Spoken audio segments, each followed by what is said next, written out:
Sandali!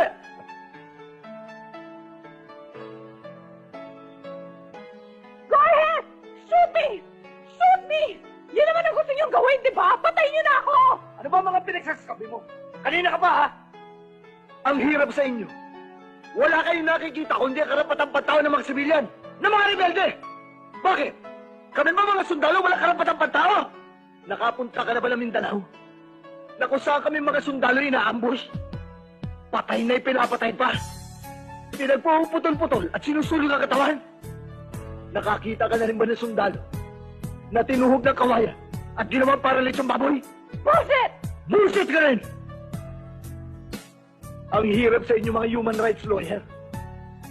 Kapag ang tumutumba, sibilyan o rebelde, ang sinasabi nyo, kagagawan nito ng mga tarantado sundalo. Mga gago kasi. Pero pagka mga sundalo na ang mga napapatay sa encounter, ano sinasabi nyo? Pabuti nga sa kanila. Hindi lahat ng sundalo tarantado. Alam mo ba kung ano ginagawa ng mga rebelde sa mga sundalong bihag nila sa bundok? Ginagawa nila itong parang manok. Pinipit-pit nila ang ulo hanggang sa mapipito.